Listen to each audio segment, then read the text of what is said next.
It's another delicious day here in the Ginger's kitchen, and today we're making not your mama's a fruitcake. Why is it not your mama's? Well, let me tell you, your mama would have used, most likely, this mixture, right?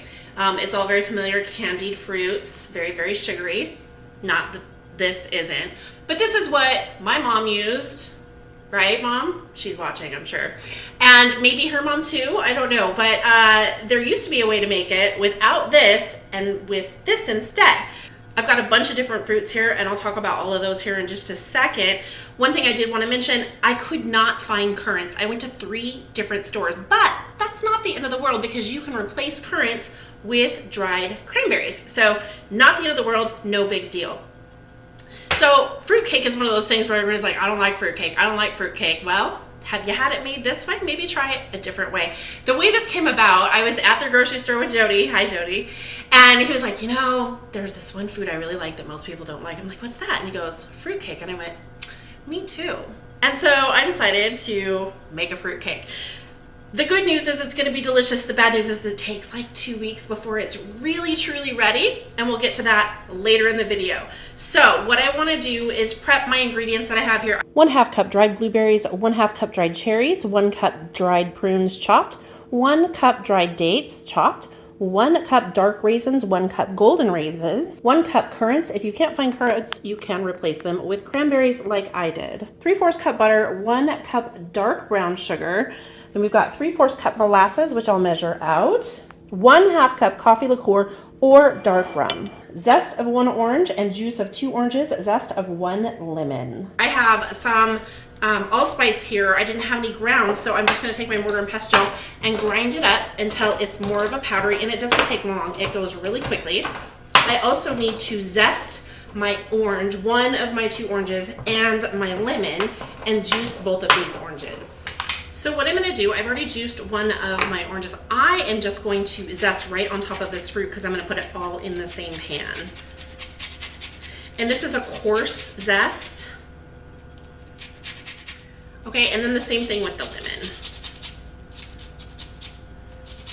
All right, now that I'm done zesting, I'm going to go ahead and just juice this last orange, and then we can move on. My oven is preheating to 300 degrees. Go ahead and get yours going as well.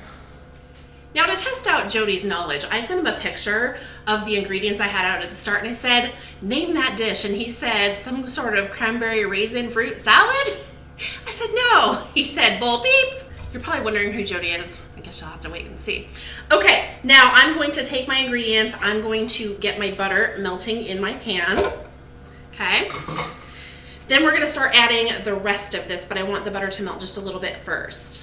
All right, our butter is about half melted. So I'm gonna go ahead and add my orange juice from my 2 oranges. And I need 1/2 cup of my coffee liqueur. Now this is a coffee caramel pecan liqueur. And I went with this in part because it's what I had, and in part because this recipe already calls for pecan, and with the brown sugar and stuff, it's just gonna fit right in, okay?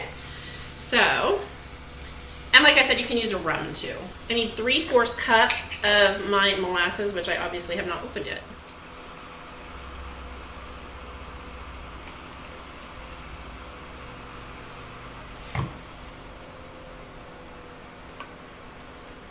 Okay, we're gonna put all of our fruit in there and our zest. We want our mixture. We're gonna do our cup of brown sugar. That's just lightly packed. Then I've got ginger, cinnamon, cloves, and nutmeg. I'm gonna stir this all up. I want it to come to a boil. Then I'm gonna reduce it down to a low simmer for 10 minutes. Once that's done, we'll let it cool for 30 minutes. And while it's cooling, we're gonna do a few other steps. I almost forgot my allspice because it was set aside, so make sure we have that too. All right, the 10 minutes is up, so what I'm gonna do is I'm gonna transfer this over to my big bowl here, very carefully. Move it to the center. There we go. And I wanna scrape it all out, get all of our delicious flavors in there. And And if I haven't said it, and I don't think that I have, or maybe I mentioned it and said I'll talk about it later, make this 2 weeks before you want to eat it.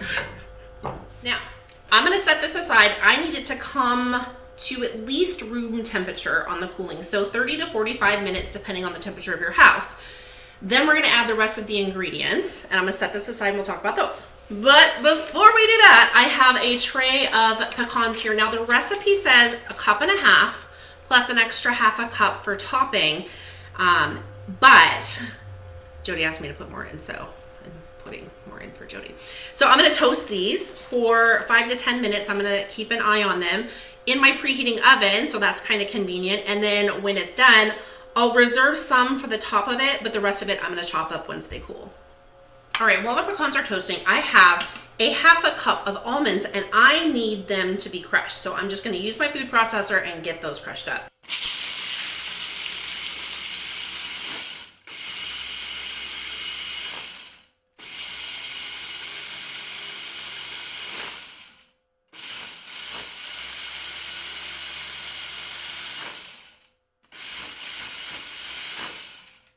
Okay, that's done.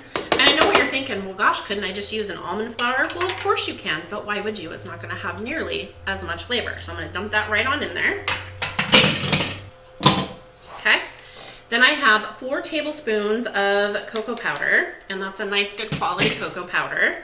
1/2 teaspoon baking soda, 1/2 teaspoon baking powder, and I'm gonna whisk this together.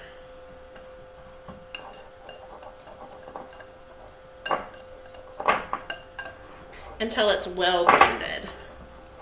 I'm gonna set it aside. I want to carefully cut up, these are candied cherries. They're not maraschino cherries, not the same thing. I'm gonna chop these up while I wait for the pecans, because at this stage, what we need to do is fold in these cherries and the pecans before we mix them together with our fruit mixture. So what I'm gonna do now is just kind of set this aside and wait for my pecans, because the next step is going to be to fold the pecans and these cherries into the flour mixture before we start combining the last couple of ingredients. We're gonna need 3 room temperature beaten eggs, so go ahead and do that while your mixture's cooling too. Okay, we're still waiting for our mixture to cool, but our pecans are toasted and somewhat cooled, so I'm gonna go ahead and get these chopped up.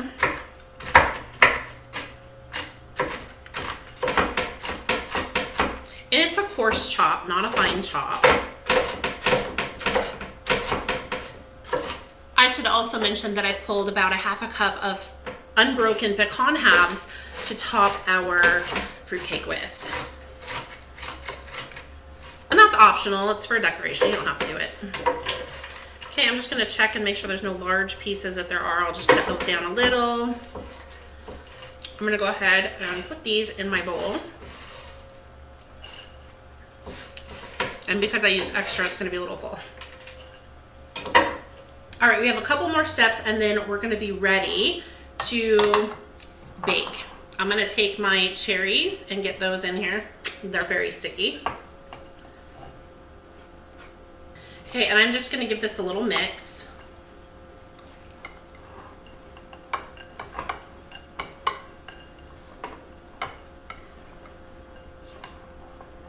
It's gonna coat those cherries with a nice chocolatey flour. Once I'm comfortable that that's nice and combined, I am going to come over to this bowl. I'm gonna take my beaten eggs, there's 3 beaten eggs, and put those in there. And just kind of fold them in.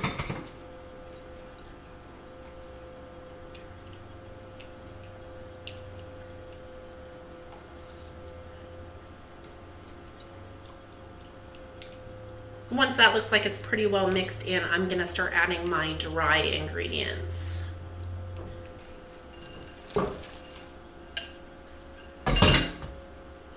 I'm just gonna kind of fold it in. We don't want to overmix this.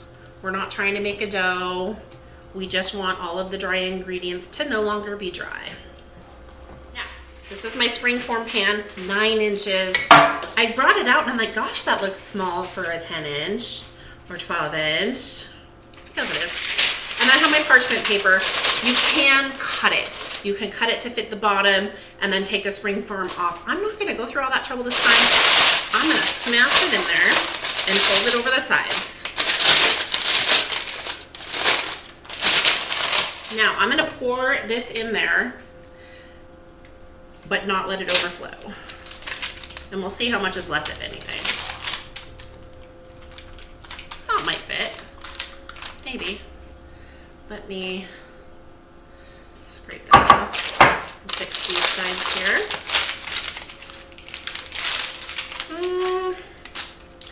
It's gonna be close. Well, let's go for it. It's all those pecans that are making me question it. It's Jody's fault. Okay, oh, it does fit. Okay, we're good. I am going to set this aside and rinse my hands real quick. Now, this is unnecessary, but I'm gonna do it for my own self because I want to. I'm gonna cut the excess paper because it just turns brown in the oven anyway, right?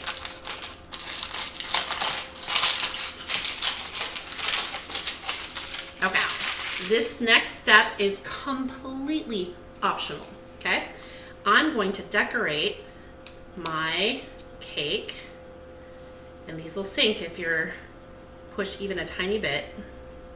I'm just making a little circle with these cherries, and in the circle I'm gonna put one pecan, okay? Then I'm going to just kind of decorate around that circle with another circle of pecans. Again, this is completely optional. You don't have to do this. I'm just doing it because I can and I want to. Not pushing them down or anything. Okay, then I'm going to make another circle of cherries around that, spacing them out. Do this however you want.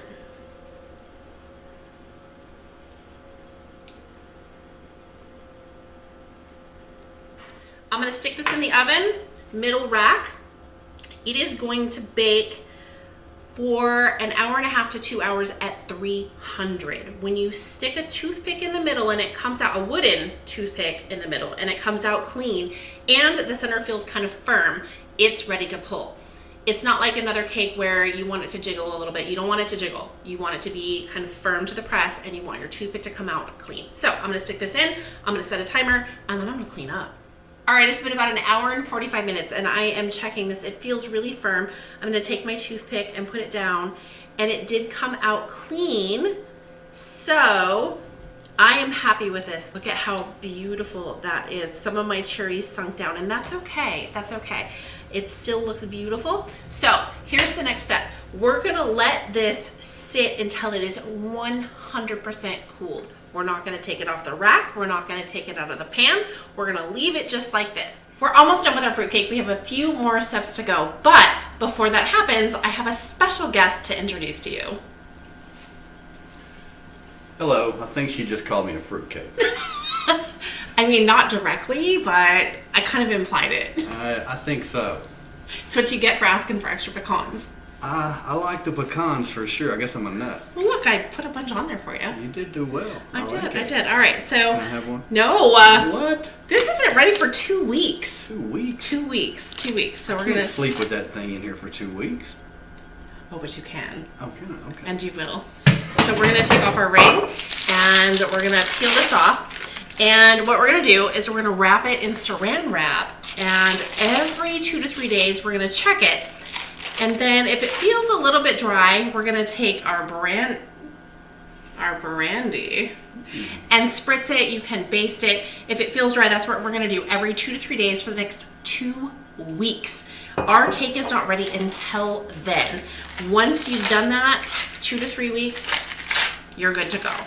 Then you can serve it up, give it to your friends as a gift. If you do that, make sure they know it's a special gift because you have spent 2 weeks making this fruitcake, not like your mom used to make, but like your great-great-grandma used to make. With extra pecans. I don't think she did that. I did that for you. Thanks for joining me here today in the Ginger's Kitchen with Jody. if there's something you'd like to learn how to make, tell me what it is down below in the comments. Put extra pecans. With extra pecans. That's one board.